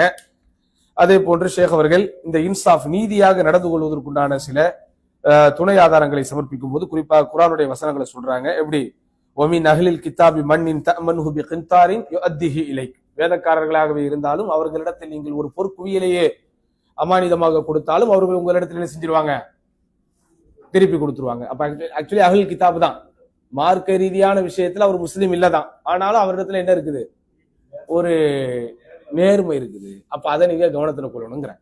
எதுக்குன்னா விவாதம் செய்ய வந்த உடனே உன்னுடைய ஹிஸ்டரி ஜாகிரபி எல்லாத்தையும் நான் ஏற்கனவே பார்த்தாச்சு அப்படின்னா என்ன செய்யக்கூடாது, நீங்க பேசக்கூடாது. அந்த ஹிஸ்டரி ஜாகிரபிக்கெல்லாம் அவர் அல்லாஹ் கிட்ட தௌபா கேட்டிருப்பார். இது வந்து ஹதீஸ் அறிவிக்கிறதுக்கு இமாம்கள் வைக்கக்கூடிய அந்த ஷரத்துக்கள் எல்லாம் விவாதம் செய்ய வர்றவங்க கிட்ட வைக்கக்கூடாது. இந்த விஷயத்துல ஆதாரம் இருக்குதா இல்லையா அப்படிங்கிறத நம்ம கவனிக்கணும். அதே போன்று அந்த வசனத்தினுடைய அடுத்த பகுதி சொல்கிறது, وَمِنْهُمْ مَنْ تَأْمَنْهُ بِدِينَارٍ لَا يُؤَدِّهِ إِلَيْكَ إِلَّا مَا دُمْتَ عَلَيْهِ قَائِمًا. மேலும் அவர்கள் சிலர் இருக்கிறார்கள், ஒரே ஒரு காசை தான் நீங்கள் அவர்களிடத்திலே கொடுத்தாலும் அவர்கள் பின்னாலேயே இருந்து நீங்கள் வற்புறுத்தாமல் அதை வாங்கிவிட முடியாது. ஒருத்தர் இருப்பாங்க, லட்சக்கணக்கில் நம்ம கிட்ட கடன் வாங்கினாலும் கரெக்டா திருப்பி கொடுத்துருவாங்க. ஒரு சில பேர் இருக்காங்க, உங்ககிட்ட 1 ரியால் தான் வாங்கியிருப்பார், 10 ரியால் தான் வாங்கியிருப்பார், அதை நீங்க வாங்குறதுக்கு படாத பாடுபடணும். அதுதான் இந்த வசனம் சொல்லக்கூடிய கருத்து. அப்படிங்கறத நம்ம என்ன செய்யணும், இதுல கவனத்துல கொள்ளணும். அதே போன்று ஷேகுல் இஸ்லாம் இப்னு தைமியா ரஹிமஹுல்லா அவர்கள் சம்பந்தப்பட்ட ஒரு செய்தியை ஷேக் அவர்கள் மேற்கோளாக கொண்டு வருகிறார்கள். அதாவது ஷேக் அவர்கள் தான் இந்த விவாதங்கள் செய்கிற விஷயத்தில் நினைச்சிருக்கிறாங்க, பல்வேறு விதமான சிரமங்களை அடைந்திருக்கிறார்கள். குறிப்பாக இந்த மாற்று கருத்து கொண்டவர்களால் அதிகம் பாதிக்கப்பட்ட நபர்களின் பட்டியல்களை நீங்கள் போட்டால் அதுல முதல்ல இமாம் இப்னு தைமியா தான் வருவாங்க.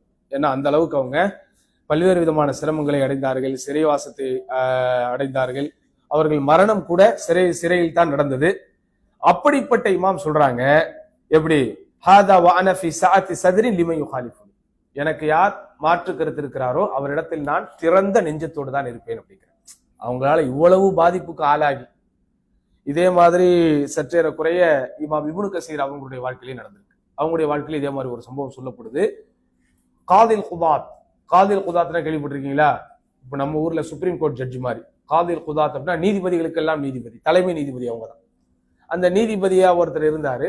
அவங்களுக்கும் இமாம் இப்னு கசீர் அவங்களுக்கும் என்ன நடக்குதுன்னா, ஒரு குறிப்பிட்ட மார்க்க விவகாரத்துல கருத்து வேறுபாடு இருக்கு. பொதுவாகவே பொதுமக்களாக இருக்கிற வரைக்கும் கருத்து வேறுபாடுகள் வரும்போது அது ஒரு ஜனரஞ்சகமா முடிஞ்சிடும்.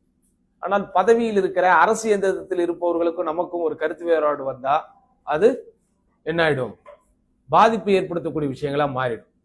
இப்போ நான் ஒரு நார்மல் பர்சன், ஒரு சிட்டிசன், நீங்க ஒரு சிட்டிசன், உங்களுக்கு எனக்கு இடையில ஒரு கருத்து வேறுபாடு வந்தா முடிஞ்சுது.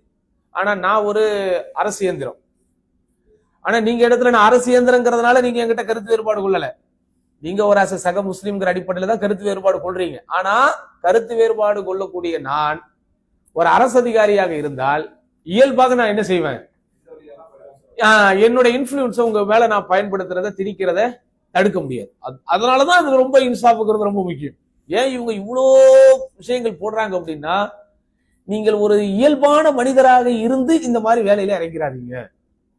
இந்த மாதிரி வேலையில இறங்கணும்னா உங்ககிட்ட என்ன இருக்கணும், ஒரு அசாத்தியமான ஒரு குணநலன்கள் இருக்கணும். அப்போ அந்த காதில் குதாத்துக்கு மேல ஒரு அலிகேஷன், குற்றச்சாட்டு. என்ன குற்றச்சாட்டு தெரியுமா? அனாதைகளின் சொத்து இருக்குல்ல, அதை ஊழல் பண்ணிட்டாருங்கிறது குற்றச்சாட்டு இல்ல, சோஃப்ருல்லா. அதை இவர் சரிவர பராமரிக்காமல் நிறைய அதில் வீணடித்து விட்டார் அப்படிங்கறத குற்றச்சாட்டு. யாரெல்லாம் அவருக்கு எகென்ஸ்டா, அப்போ வந்து அன்னைக்கு இருக்கக்கூடிய மன்னர் ஒரு ஆர்டர் போடுறாரு, உலமாக்கல் கமிட்டி ஒண்ணு நியமிச்சு இவர் மேல இருக்கக்கூடிய குற்றச்சாட்டு சரியா இல்லையா அப்படிங்கறத நீங்க என்ன செய்யுங்க, வெரிஃபை பண்ணி சொல்லுங்க. இப்ப நம்ம ஊர்ல பாத்துருப்பீங்க, ஓய்வு பெற்ற நீதிபதிகளுடைய இதை போடுவாங்க சில, ஆமா, குறிப்பிட்ட டிப்ளமேட்டிக் எம்பி இந்த மாதிரி மேல குற்றச்சாட்டு வந்ததுன்னா அவங்கள வந்து நார்மல் பர்சன் போய், காமன் பர்சன் போய் விசாரிக்க முடியாது. அவங்கள விசாரிக்கிறதுக்கு என்ன டீம் போடுவாங்க, சும்மா வீட்டுல உட்கார்ந்து இருக்கிற ஓய்வு பெற்ற நீதிபதிகள் என்ன போட்டா என்ன வந்ததுங்கிறது கடைசி வரைக்கும் வராது. அதான் நம்ம நாடு. சரி, அங்க என்ன நடக்குது, உலமாக்கெல்லாம், ஏன்னா இது ஒரு சென்சிட்டிவான இஷ்யூ, காதில் குதாத்து மேலேயே குற்றச்சாட்டு வருதுன்னா அது ஆட்சிக்கே குற்றச்சாட்டு. அப்ப இத இரும்பு மாதிரி உள்ளவங்க போய் என்ன செய்யக்கூடாது, விசாரிக்க கூடாது, கொஞ்சம் மார்க்க பேணுதல் உள்ளவங்க போங்க அப்படின்னு உடனே இமாம் இப்னு கசீர் பல முறை இவரால் பாதிக்கப்பட்டிருக்கிறார். இவரால் என்ன செஞ்சிருக்கிறாரு, பல முறை பாதிக்கப்பட்டிருக்கிறார். இவரும் அந்த கமிட்டியில ஒரு மெம்பர். அப்போ சில பேர் அவருக்கு பாயிண்ட் எடுத்து கொடுக்குறாங்க, ஷேக் யாருன்னு தெரியல அவரு அப்படிங்கிறார். அதாவது உண்மையிலே இந்த ஷேகுமார்கள் எல்லாம் அவங்களுக்கு அருள் புரியட்டு, அவங்க நல்லவங்க தான், கூட இருக்கிறவங்க தான் எதையாவது போய் சொல்லிங்களே வரலாற்றுல ஏதாவது வந்துருது. ஆனா பல முறை இவருக்கு வாய்ப்பு கிடைத்தும் அந்த காதில் குதாத் அந்த குற்றச்சாட்டிலிருந்து தப்பிப்பதற்கு இமாம் இப்னு கசீருடைய கையெழுத்து தான் காரணமாச்சு. அது பின்னாடி அவர் அதை எழுதுறாரு. அதாவது பாருங்க, அவரை பிடிப்பதற்கு எங்களிடத்தில் அதிகாரம் இருக்கும் போது நாங்கள் அதை பயன்படுத்தி கொண்டோம். ஆனால் எங்களை பிடிப்பதற்கு அவரிடத்தில் அதிகாரம் வரும்போது அதை அவர் பயன்படுத்தவில்லை அப்படின்னு அவர் எழுதியிருக்காரு. அவருடைய பேர் எனக்கு மறந்து போச்சு. நல்ல பெரிய அறிஞர் அவர், காதில் குதாத்து. இது எதுக்கு நான் சொல்ல வரேன் அப்படின்னு சொன்னா, அதாவது பொது வாழ்க்கையில் மலரக்கூடிய எல்லா அறிஞருக்குமே மிளிர்வதில்லை. மலருவது என்பது வேறு, மிளிர்வது என்பது வேறு. மலரலாம், ஆனா மிளிரணும் அப்படின்னு சொன்னா அவங்க கிட்ட என்ன இருக்கணும், சில குவாலிட்டி இருக்கும். அப்ப அந்த மாதிரியான குவாலிட்டி கொண்ட அறிஞர்கள்ல முக்கியமான ஆள் தான் யாரு, இமாம் இப்னு தைமியா. அதான் நீங்க பாத்தீங்கன்னா இமாம் இப்னு தைமியா அவருடைய மாணவர் இப்னுல் கையும், இமாம் இப்னு கையுடைய மாணவர் யாரு, இமாம் இப்னு கஸீர். இவங்க 3 பேருக்குமே என்ன இருக்குது, ஒரு நல்ல ஒரு பாண்டிங் இருக்கு. அப்போ இமாம் இப்னு தைமியா சொல்றாங்க, நீதத்தோட நடந்துக்குங்க தா. பாருங்க, நீங்க கூட பேசிக்கிட்டு இருக்கும்போது ரொம்ப நீதத்தோட நடக்கிறீங்களா? இல்ல அவரு கொடுத்தீங்க அவரு கொடுக்காம போயிட்டீங்களே, அதை சொல்ற, வேற ஒண்ணும் இல்ல. 4 பேர் எடுத்துட்டாங்க, அவரு கொடுக்கலாங்க, அவங்க எடுத்துருக்கிறாங்க. பாத்தீங்களா, நீதிங்கிறது சும்மா கிடையாது, எவ்வளவு மேட்டர் இருக்கு பாருங்க.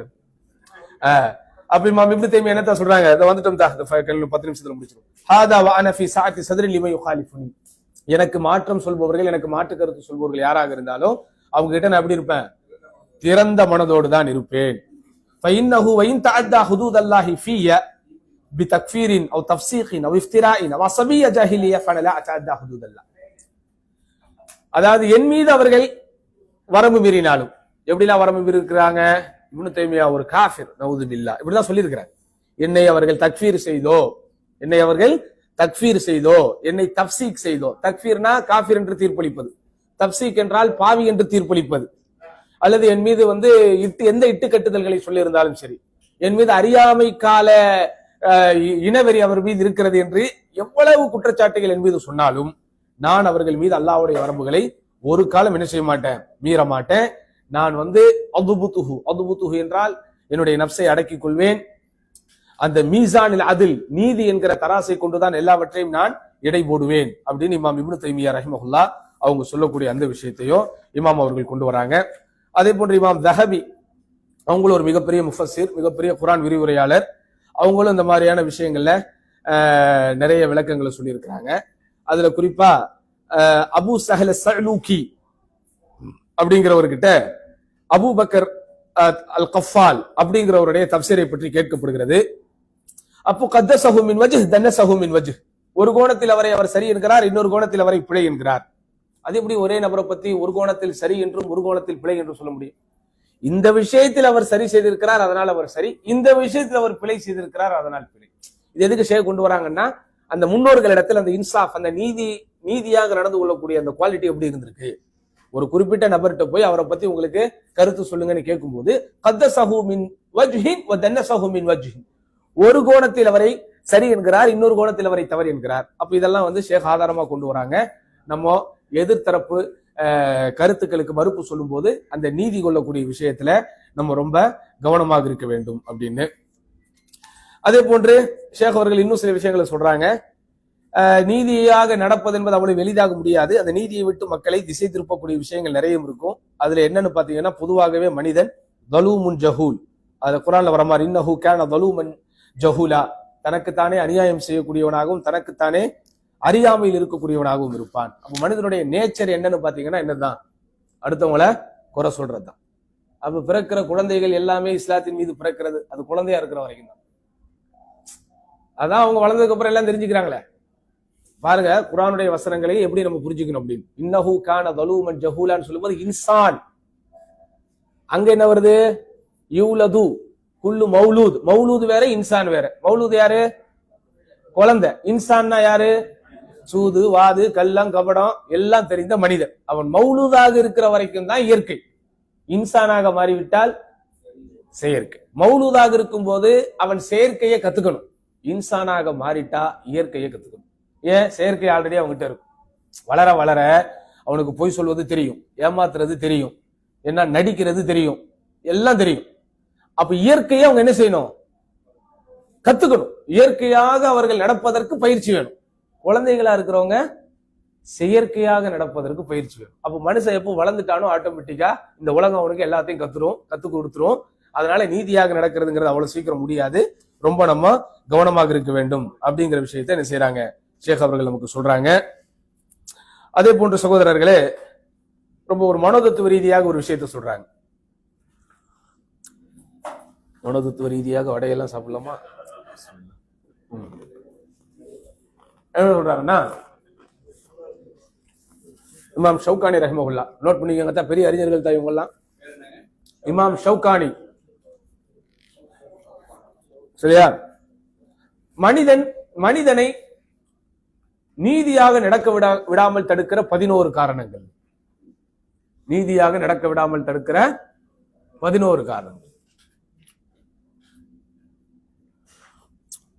அதாவது கல்வி தேடுற விஷயத்துல, ஏன்னா நம்ம எதை செஞ்சாலும் அதுக்கு ஒரு காரணம் வச்சிருப்போம்.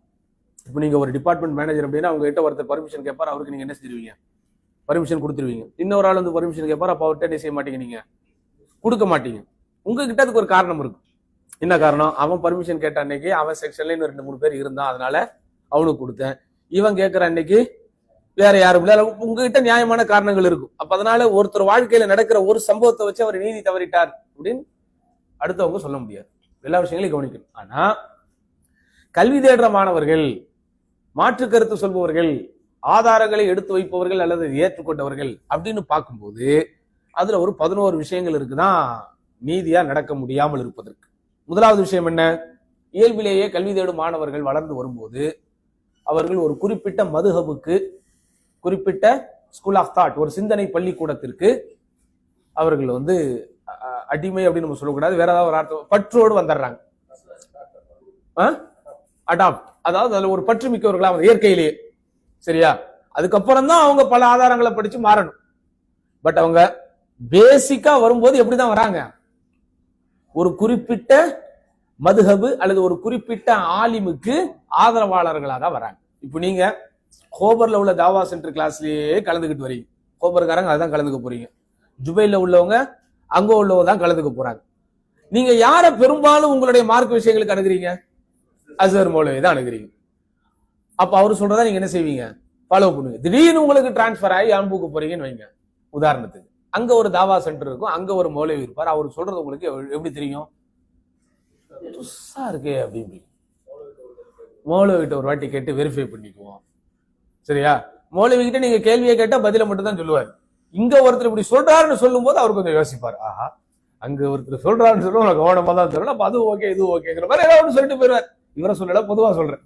அப்ப யாராக இருந்தாலும் அந்த கோடு போட்டு ரோடு போட்டு வாழ்றதுங்கிறது கொஞ்சம் கஷ்டம், சரியா? அப்ப அதனால ஷேக் என்ன சொல்றாங்கன்னா, நீதியோட நடக்கணும் நம்ம சொல்றோம். ஆனா இயற்கையா அது முடியாது. ஏன் முடியாதுன்னா, இயற்கையாகவே அந்த கல்வி தேடும் மாணவர்கள் வளர்ந்து வரும்போது ஒரு குறிப்பிட்ட சிந்தனை பள்ளிக்கூடத்தின் தயாரிப்புகளா தான் அவங்க வர்றாங்க. இது ஒண்ணு. ரெண்டாவது என்ன?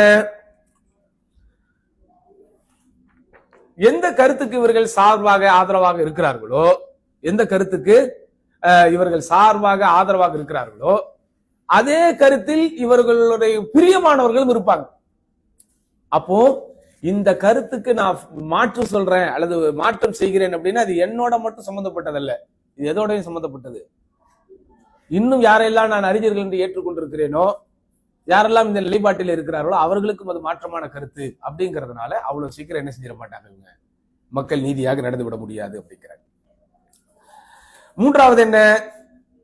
அல் ஹவுது ஃபில் ஜிதாலி வல் மிராஇ மா அஹ்லில் இல்ம் வ தஅர்ருது லில் முனாதராத் வ தலப் ظுஹூரி வல் கலபா. அதாவது பொதுவாகவே இந்த மாற்று கருத்து கொண்டவர்களிடத்துல விவாதத்திற்காக உட்காரும் போது அல்லாஹ் நாடியவர்களை தவிர பெரும்பாலும் அவருடைய மனநிலை எப்படி இருக்கணும்னா, நம்ம என்ன செஞ்சிடணும்? ஜெயிச்சிடணும். அப்ப அந்த பிரஷர், அந்த ஜெயித்து விட வேண்டும் அப்படிங்கிற அந்த மனநிலை அவங்களை என்ன செய்ய விடாது? நீதமாக நடக்க விடாது. அடுத்து இன்னொன்னு என்ன சொல்றாங்க அப்படின்னு சொன்னா, அல் மைலுலி மத்ஹபில் அக்ரிபா. ஒண்ணு இவர் அந்த ஸ்கூல் ஆஃப் தாட்ல, இந்த சிந்தனை பள்ளிக்கூடத்துல இருக்கிறாரு, இல்லாட்டா இவருக்கு நெருக்கமானவர்கள் அதே சிந்தனை பள்ளிக்கூடத்தில் இருக்கும்போது அவங்களுக்காக அவர் என்ன செய்ய முடியாது? அதை விட்டு கொடுக்க முடியாது. ஏன்னா இப்ப ஒரு மாட்டு கருத்து சொல்றாருன்னா எனக்கும் அவருக்குள்ள விஷயம் மட்டும் இல்ல, என்னை சார்ந்து இவ்வளவு பேர் இருக்கிறாங்க. அப்ப எல்லாத்துக்கும் நான் எதிராக தான் அவருடைய கருத்தை ஏத்துக்கணும். அப்ப இந்த மாதிரியான விஷயங்களை அவரை தடுக்கும் அப்படின்னு சொல்றாங்க. அடுத்து என்னது? ரொம்ப நாளா நான் ஒரு கருத்தை சொல்லிக்கிட்டே வரேன், திடீர்னு இவர் ஒரு ஆதாரத்தை சொல்லி என் கருத்து என் நிலைப்பாடு தப்புன்னு என்ன புரிய வச்சுட்டாரு. இப்ப அடுத்து என்னுடைய டியூட்டி என்ன? என்னுடைய டியூட்டி என்னவா இருக்கணும்? நான் ஏத்துக்கிட்டா இவ்வளவு நாளா நான் என்ன சொன்னனோ அதை மாத்தி சொல்லும் போது அவங்க எல்லாம் என்ன சொல்லுவாங்க? இது எவ்வளவு நாள் அதை சொல்லி இருந்து இப்படி மாத்த, அப்ப அதை நான் எப்படி ஃபேஸ் பண்றது? அந்த சிந்தனை என்ன செய்ய விடாது, நீதியாக நடக்க விடாது. அதாவது எந்த கருத்தில் சொல்லி அந்த கருத்தால் நான் பிரபல்யத்தை அடைந்தேனோ மீண்டும் அதுவே எனக்கு என்ன ஆயிடும், எதிராயிடும். அதனால அது நீதமாக நடக்க விடாது. அடுத்து என்ன விஷயம் தெரியுமா நீதியாக நடக்க விடாம தடுக்கிறது? நம்ம கிட்ட யாரு மாற்று கருத்து சொல்ல வராரோ அவருடைய கருத்தையோ அவரிடத்துல இருக்கக்கூடிய ஆதாரத்தையோ தான் நான் பார்க்கணும். ஆனா அதை சைத்தான் என்ன பார்க்க விட மாட்டான். எனக்கு வயசு 40, அவருக்கு வயசு 30ன்னு வைங்க. எனக்கு வயசு 40, அவருக்கு வயசு 20ன்னு வைங்க. என்னை விட 20 வயசு கம்மி, அவங்ககிட்ட போய் நான் தோக்குறதா அப்படிங்கிறது மேல நிற்கும். நான் இந்த ஃபீல்டுல 20 வருஷம் இருக்கிறேன், நீங்க இந்த ஃபீல்டுக்கு 2 வருஷம் தான் வந்தீங்கன்னு வைங்க. இப்ப எனக்கு என்ன வரும்? நான் இத்தனை வருஷமா இந்த நாட்டுல இந்த ஃபீல்டில் இருக்கிறோம், இவர் இப்பதான் வந்தாரு, இவர்கிட்ட நான் தோக்குறதா? அடுத்து என்னுடைய கல்வி தகுதி. நீங்க ஒரு சாதாரண மதரசால படிச்சு மௌலவி ஆயிருக்கீங்க, நான் மௌலவி ஆகி மௌலானா ஆகி, மௌலவிக்கும் மௌலானாக்கும் என்ன டிஃபரெண்ட்னா தெரியாது, அது வச்சு ஏதோ ஒண்ணு சரியா, நான் மௌலடி ஆகி மௌலானா ஆகி ஷேக் ஆகி உஸ்தாத் ஆகி என்னென்னவோ ஆகி வக்காலரிசி அது முடிச்சு மாஜிஸ்டர் முடிச்சு என்னுடைய கல்வி தகுதி, நான் ஒரு மாஸ்டர் டிகிரி, நான் ஒரு PhD முடிச்சிருக்கிறேன், ஒரு சாதாரண ஒரு பாஸ் அவுட் ஒரு கிராஜுவேட் கிட்ட நான் தோக்குறதா? அப்போ அந்த தர்க்கம் செய்யக்கூடிய நபருடைய கல்வி தகுதியோ வயதோ பொருளாதாரமோ ஏதாவது ஒன்று என்ன செய்யுது, ஈகோவை எனக்கு உண்டு பண்ணி கேட்க விடாம. இப்ப நம்ம இது எல்லாமே மார்க்க விவகாரத்துக்குன்னு பேசுறோம். ஆனா நம்ம யாரும் மார்க்க விவகாரத்துக்காக எங்கேயும் போய் விவாதம் பண்ண போறது இல்லை. பண்ண போறீங்களா யார்ட்டையாவது? ஆனா உங்களுக்கு இது எங்க தேவைப்படும்? உங்களுடைய உலக விவகாரத்துல தேவைப்படும். பெரும்பாலும் மனைவிமார்கள் சொல்றத, சாரி தப்பா சொல்லிட்டேனா? சரி, பெண்கள் தான் இல்லையே சொல்லுவோம். மனைவிமார்கள் சொல்வதை கணவன்மார்கள் நம்மளை பத்தி நான் சொல்லல, பொதுவா சொல்றேன். கணவன்மார்கள் கேட்பதற்கு காரணமே என்ன? என்னை விட 10 வயசு சின்னவா, இவளுக்கு என்ன தெரிஞ்சிடும், அல்லது நான் ஒரு பெரிய கம்பெனில இன்ஜினியரா அப்படி வேலை பார்க்கிறேன், நீ ஒரு பட் ஆனா அவங்க கிட்ட தான் ஹக்கு இருக்கும். இருந்தாலும் இதை ஏன் இவரை ஏற்றுக்கொள்ள விடான்னு சொன்னா ஈகோ. அதே மாதிரி இந்த பசங்க சொல்றத பெரும்பான்மையான தகப்பன்மார்கள் கேட்கறதே கிடையாது. அதுக்கு நான் உங்களுக்கு உதாரணம் சொன்னேன், இமாம் அல்பானிலே. அவருக்கே எப்பந்தான் ஆயிருக்கு, கடைசி காலகட்டத்துலதான். இத்தனைக்கும் நீங்க இமாம் அல்பானுடைய ஃபாதர் இருக்காரு, அவர் ஒரு சாதாரணமான ஆள் கிடையாது. இமாம் அல்பானியுடைய ஃபாதரும் ஒரு ஸ்காலரு. எந்த அளவுக்கு ஒரு ஆளுமை மிக்க ஆலிம் அப்படின்னா, அவங்க எல்லாம் 19ஆம் நூற்றாண்டுல வாழ்ந்தவங்க தானே. அப்பவே இந்த மெக்கால் எஜுகேஷன்லாம் இருக்கு தானே. இந்த எஜுகேஷன் மீது இது அல்பேனியா நகரத்துல அவங்க சில இடங்கள்ல மைக்ரேட் ஆகி போறாங்க. அங்க இருக்கக்கூடிய ஸ்கூல் சிஸ்டம் மேல அவருக்கு ஒரு நல்ல அபிப்பிராயம் இல்லைங்கிறதுனால பையனை ஒரு ஸ்கூல்லயே சேர்க்கல. பையனை ஸ்கூல்ல சேர்க்காம விட்டதுங்கிறது ஓகே. அவரே ஒரு சிலபஸ் ரெடி பண்ணி அவரே பையனுக்கு ஸ்கூல் நடத்தினார். அப்படியாப்பட்ட ஃபாதர் தான் அவர், சாதாரணமான ஃபாதர் கிடையாது. அதனாலதான் இமாம் அல்பானுடைய ஆசிரியருடைய லிஸ்ட போடும்போது முதல் இடத்துல அவங்க வாப்பா இருப்பார். ஆனா என்ன, வாப்பா கத்துக் கொடுக்கும் போது எதை கத்துக் கொடுத்துட்டாரு? ஷாஃபி மதுஹபை கத்துக் கொடுத்துட்டாரு. வாப்பா 8 அடினா மகன் 16 அடியில் அவர் மாஷால்லா 16,000 அடி பாஞ்சிட்டதுனால வாப்பாக்கே பாடம் நடத்த ஆரம்பிச்சிட்டார். ஆரம்பத்துல வாப்பாக்கு பாடம் நடத்தும் போது எல்லாம் இவர் கமெண்ட் தான். நீங்க அந்த வரலாறு படிக்கும் போது அவரே சொன்ன வார்த்தை, நானா மிகைப்படுத்தி சொல்வதில்லை. இமாம் அல்பானி அவங்க அவங்களுடைய வாழ்க்கை வரலாறில் நடைபெற்ற சம்பவங்கள் பலதை அவங்க ஃபர்ஸ்ட் பர்சனாவே தன்னிலையாகவே எழுதிய சில நூல்கள் இருக்கு. கடைசியா தான் வாப்பா என்ன செய்யறாரு, மூலம் நான் நிறைய பயன்பெற்றேன், நிறைய விஷயங்களை நீ என்ன திருத்தி இருக்கிறேன் அப்படின்னு சொல்லுவாங்க. அப்போ பாருங்க, அந்த வயது, அந்த ஸ்டேட்டஸ், பொருளாதாரம், அல்லது நம்முடைய ஃபேமிலி பேக்ரவுண்டு, அல்லது நாம் இருக்கக்கூடிய பதவி, நம்முடைய கல்வி தகுதி, அல்லது நாம் வாங்கி இருக்கக்கூடிய பட்டங்கள், ஏதாவது ஒண்ணு என்ன செய்ய விடாது, நம்மள சத்தியத்தை, நம்மை விட சாதாரணமான நிலையில் உள்ளவர்கள் சொல்லக்கூடியதை ஏற்றுக்கொள்ள விடாது. அதனாலதான் நீதி பத்தி இஸ்லாம் அவ்வளவு சொல்லுது. அசாத்தியமான ஒரு மனிதனால் மாத்திரம் தான் இந்த எதையும் பார்க்காம சத்தியத்தை எடுத்துக்கொள்ள முடியும். சாப்பிடுவோம், சரியா? அடுத்து என்ன?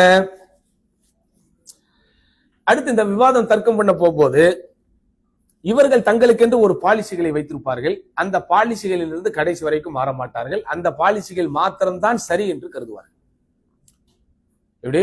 இவங்க ஒரு பாலிசி வச்சிருப்பாங்க, அந்த பாலிசி தான் கரெக்ட்னு அவங்க நம்புவாங்க. அந்த பாலிசிக்குள்ள எது சொன்னாலும் ஏத்துக்குவாங்க. இல்லாட்டா அவங்க என்ன செய்ய மாட்டாங்க, ஏத்துக்கவே மாட்டாங்க. உதாரணமா வாட்டர் பாட்டிலே முன்னாடி வச்சிருக்கீங்க, சரியா? சில பேருக்கு பாலிசி இருக்குது, இந்த பிளாஸ்டிக் பாட்டில் அவங்க என்ன செய்ய மாட்டாங்க, குடிக்கவே மாட்டாங்க. அவங்க கிட்ட அவங்க எப்போ தண்ணி இருந்தாலும் அந்த பிளாஸ்டிக் பாட்டில் உள்ள தண்ணி எடுத்து என்ன செய்வாங்க, ஒரு கிளாஸ், அதாவது இந்த மாதிரி பிளாஸ்டிக் கப்லையும் குடிக்க மாட்டாங்க. ஏன்னா பிளாஸ்டிக் கப்ல குடிச்சா கேன்சர் வரும்னு அவங்க நம்புறாங்க. பிளாஸ்டிக் கப்ல குடிக்கிறதா அது வர்றதில்லை, பொதுவாகவே பிளாஸ்டிக்கை தவிர்த்துக்கணும், அது வேறு. அப்ப அதனால அவங்க என்ன செய்ய மாட்டாங்க, நீங்க தண்ணி எப்போ கொடுத்தாலும் அவங்க அந்த கிளாஸ்லயோ அல்லது அந்த கண்ணாடி கிளாஸ்லயோ தான் ஊத்தி குடிப்பாங்க. அது அவங்களுடைய பாலிசி. அது அவங்க ஏத்துக்கிற வரைக்கும் ஓகே. அது என்ன செய்யக்கூடாது, அவங்க அடுத்தவங்க மேல திணிக்க கூடாது. இப்படி வாட்டர் பாட்டில குடிச்சா அதை தப்புன்னு நினைக்க கூடாது. என்ன சொல்றேன், ஓகே வாட்டர் பாட்டில் இப்படி குடிக்கிறத விட ஒரு கிளாஸ்ல ஊத்தி குடிக்கிறது ஓகே, சிறப்பானதாக இருக்கலாம், உங்களோட பாலிசி. ஆனா நீங்க அந்த பாலிசியில அடாப்ட் ஆயிட்டீங்க அல்லது அந்த பாலிசிலேயே நீங்க உங்களை மாத்திக்கிட்டீங்கிறதுனால எப்பவுமே என்ன செய்யக்கூடாது, அது மாத்திரம்தான் சரி என்று சண்டை போடக்கூடாது. அப்படி யாராவது நம்ம கிட்ட அந்த விஷயமா கருத்து வேறுபாடு கொண்டு தர்க்கம் பண்ண வந்தாங்கன்னா, இவர் ஒரு பாலிசி போட்டிருக்கிறாரு, அந்த பாலிசிக்கு மாற்றமா எதுவும் சொன்னாலும் அதெல்லாம் நேற்றுக்க மாட்டாரா, நான் கேட்கவே மாட்டேன் அப்படின்னு ஆரம்பத்திலே தட்டி விட்டுருவாங்க. அந்த மாதிரி இருக்கக்கூடாது அப்படின்னு சொல்றாங்க. அதே போன்று மார்க்கத்தினுடைய எந்த சட்ட திட்டங்களுக்கும் ஆதாரங்களாக குர்ஆனையும் சுன்னாவையும் தான் எடுக்கணும். அவங்க ஏதாவது ஒரு மதுஹப் சார்ந்த கருத்துக்களை ஆதாரமாக எடுப்பார்கள். அதே போன்று இன்னொரு விஷயம் பாருங்க, எந்த அளவுக்கு ஆழமா ஷேக் சொல்றாங்கன்னா, இஅ்திமாது ஃபில் ஜர்ஹி வ தஅதீல் அலா குதுபில் முத்தஅஸ்ஸிபீன், ஒருவருடைய கருத்தை ஏற்க வேண்டுமா ஏற்கக்கூடாதா, இவர் கருத்து சொல்வதற்கு தகுதி உள்ளவரா இல்லையா அப்படிங்கிற விஷயத்தை நீங்க முடிவு பண்ணணும்னா ஒரு விதி இருக்குது. அது உலமாவுல் குதாமா, முர்சென்ற அறிஞர்களுடைய நூல்களை வச்சுதான் முடிவு பண்ணணும். பின்னாடி வாழ்ந்தவர்கள் எழுதிய நூலை வைத்து என்ன செய்யக்கூடாது, அப்படிதான் காயிதாக்கள் இருக்கு. ஆனா இவங்க என்ன பண்ண மாட்டாங்க, அதெல்லாம் அந்த ரூல்ஸ் எல்லாம் நாங்க பார்க்க மாட்டோம், அந்த பாலிசி எல்லாம் பார்க்க மாட்டோம் என்று சொல்லுவாங்க. அதே போன்று இன்னொரு பிரச்சனை என்ன தெரியுமா இருக்குது, இது நம்ம எல்லாருமே ஃபேஸ் பண்ற விஷயம் தான், அத்தனாஃபுசு பைனல் முத்தகாரிபைனி ஃபில் ஃபதீலா வல் மன்சிலா. இப்போ நான் ஏற்கனவே சொன்னேன், இவரை விட நான் வயசுல கூட அல்லது படிப்புல கூட பொருளாதாரத்துல கூட, அதனால என்னுடைய ஈகோ தடுக்குது. இப்ப நாங்க ரெண்டு பேருமே ஈக்குவல், இப்ப என்ன ஏதாவது தடுக்குமா, தடுக்கும். என்ன தடுக்கும், நானும் ஈக்குவல் அவரும் ஈக்குவல், அவர் சொல்றது அப்படி கேட்கறது. புரியுதா உங்களுக்கு? முதல்ல எது காரணம், என்னை விட ஸ்டேட்டஸ்லயோ படிப்புலயோ வயசுலயோ எதுலயோ கீழே இருக்கிறாரு, அதனால என்னுடைய ஈகோ என்ன செய்யுது, அவரு சொல்வதை ஏற்க கூடாதுன்னு தடுக்குது. இன்னொரு நோய் இருக்கு, ஈக்குவலாகவே இருந்தாலும் அப்போ என்ன ஆகும், தடுக்கும். ஏன், அவரோட நான் என்ன குறைஞ்சிட்டேன், எப்படிதான்டா இருக்கிறது ஒருத்தன், எங்க ஒருத்தன் நம்மளோட வயசுல கூட இருக்கணும் அல்லது நமக்கு ஈக்குவலா இருக்கணும் அல்லது நமக்கு கீழே இருக்கணும். நீங்க இப்படி ஒரு பாலிசி வச்சீங்கன்னா யாரும் சொன்னாலும் யாரும் என்ன செய்ய முடியாது, கேட்க முடியுமாத்தா? பாருங்க மனிதன் எவ்வளவு நோயோடு அலைந்து கொண்டிருக்கிறான் என்று. அடுத்து அல்-இஅ்திமாத் அலல் ஆராஇ வல் அக்வால், சொந்த கருத்துக்கள் அல்லது எங்கெங்கோ எழுதப்பட்டிருக்கக்கூடிய விஷயங்கள், ஆதாரம் இல்லாத அந்த மூன்றாம் தர புத்தகங்கள் ஏதாவது இருக்கும்ல, அதுல இருந்து இருக்கக்கூடிய விஷயங்களை எல்லாம் ஆதாரங்களாக சொல்லுவோம். அதாவது நேரடியாக தகுதி உள்ள தகைமை உள்ள நூற்களில் இவர்களுக்கு ஆதாரம் கிடைக்கல அப்படின்னு சொன்னா நான் என்ன முடிவுக்கு வரணும், இதுக்கு ஆதாரம் இல்லைன்னு முடிவுக்கு வரணும். ஆனா நான் அப்படி முடிவுக்கு வர மாட்டேன், எனக்கு ஆதரவாக எங்காவது ஒரு ஆதாரம் இருக்கிறதான்னு பாக்குறது. இன்னும் சில பேர் இருக்கிறான், ஆதாரமே கிடைக்கலையே ஆதாரத்தை உருவாக்குவான். உதாரணமா நம்ம ஊர்ல சொல்லுவாங்க, நான் பிடித்த முயலுக்கு 3 காலு அப்படின்னு. வீட்டுல எண்ணி பார்த்தா எத்தனை இருக்கும், 4 இருக்கும். ஆஹா, டக்குன்னு ஒண்ணு பிடிச்சி உடச்சு விட்டா இப்ப நான் பிடித்த முயலுக்கு 3 கால். கேள்விப்படுறீங்களா? நான் பிடிச்ச முயலுக்கு 3 கால். முயலுக்கு எத்தனை கால் இருக்கும், 4 கால் இருக்கும். எண்ணி பார்த்தா அதுல எத்தனை இருக்கும், ஆஹா இது நம்ம சொன்ன கருத்துக்கு முரண்படுது, ஆதாரம் இல்லையே, நோ ப்ராப்ளம். அந்த முயலுக்கு சேதாரமாகவே ஆனாலும் பரவாயில்லை, எனக்கு ஒரு ஆதாரம் வேணுங்கிறதுனால என்ன செய்யறது, அந்த முயலுக்கு உண்டான மூணாவது காலுக்கு அப்புறம் இருக்க 4வது காலை உடைச்சிட்டேன்னா இப்ப எனக்கு உண்டான ஆதாரம் ரெடி ஆயிடுச்சு. இப்படிலாம் நீங்க தேடக்கூடாது. ஒரு விஷயத்துக்கு தர்க்கம் செய்யறதுக்கு ஆதாரம் சொன்னா ஒண்ணு குர்ஆன்ல இருக்குதா, ஹதீஸ்ல இருக்குதா, தகுதி வாய்ந்த உலமாக்கள் எழுதி இருக்கிற புத்தகங்கள் இருக்கு, அதுல இல்லையா நம்ம என்ன செஞ்சிடணும், மனமாற்றத்திற்கு தயாராயிடணும். ஆனா நம்ம ஈகோ நம்மள விடாது.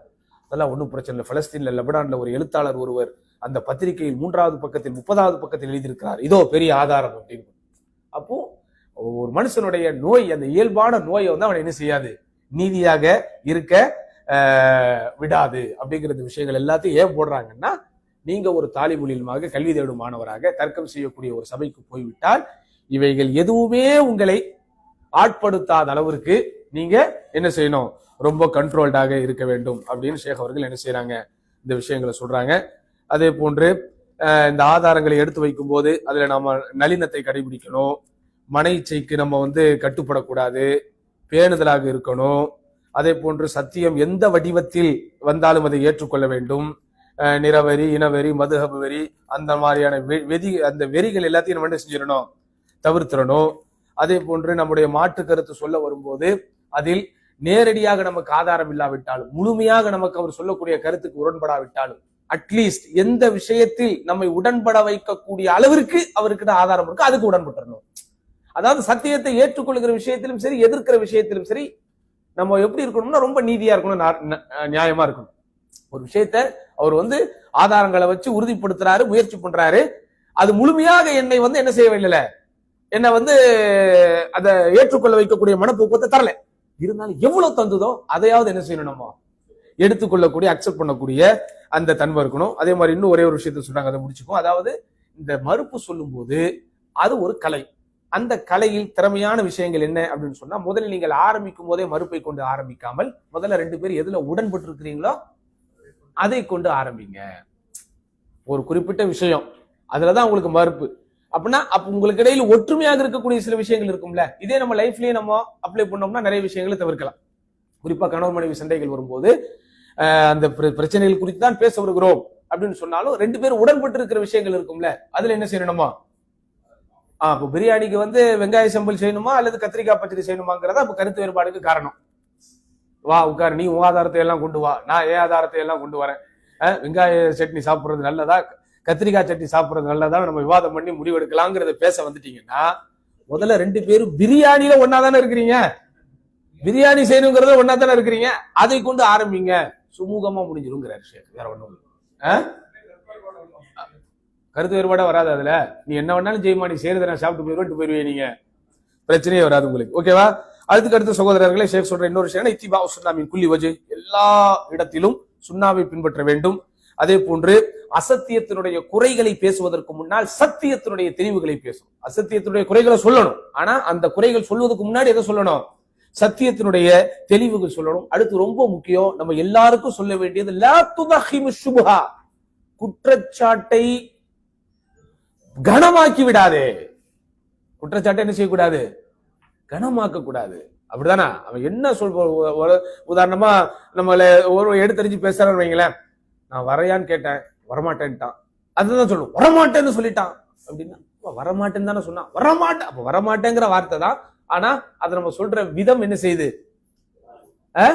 வேறுபாடை தருகிறது. அதனாலதான் லா துதஹிமு ஷுபஹா, குற்றச்சாட்டு எதுவோ, தர்க்கத்திற்குரிய மைய கருத்து எதுவோ அதை என்ன செய்யாத, அது கனப்படுத்தி விடாது அப்படின்னு சொல்றாங்க.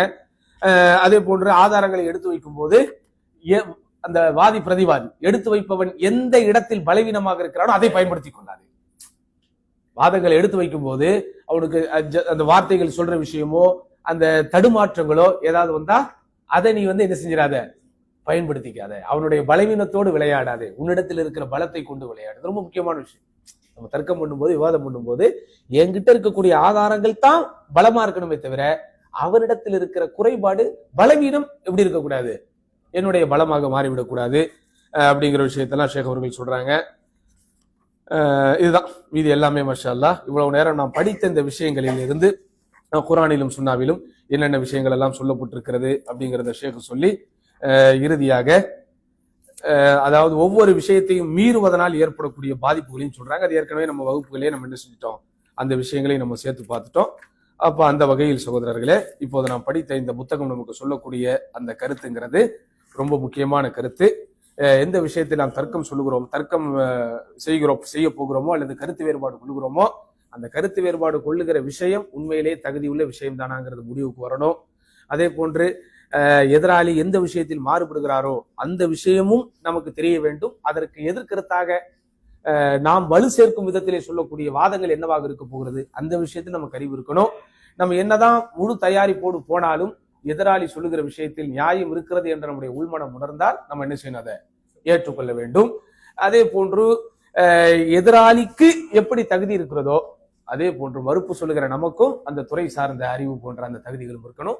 இப்படியெல்லாம் இருக்கும் போதுதான் அது ஒரு மன்ஹஜ் சார்ந்த ஒரு மறுப்பாகவும் ஒரு மார்க்கமயமாக்கப்பட்ட ஒரு வழிகாட்டுதலுடன் கூடிய ஒரு அம்சமாகவும் இருக்கும். இல்லைன்னு சொன்னா அதனால் ஏற்படக்கூடிய பயன்களை விட பாதிப்புகள் என்ன ஆயிடும், அதிகமாயிடும். அதனாலதான் நான் உங்களுக்கு ஆரம்பத்துல சொன்ன மாதிரி அஹ்லு சுன்னாவுடைய கொள்கையில் உள்ள அறிஞர்களில் விவாதம் செய்து தர்க்கம் செய்த அறிஞர்களுடைய எண்ணிக்கையை விட விவாதம் செய்யாமல் தர்க்கம் செய்யாமல் சத்தியத்தை நிலைநாட்டிய அறிஞர்கள் தான் அதிகம்.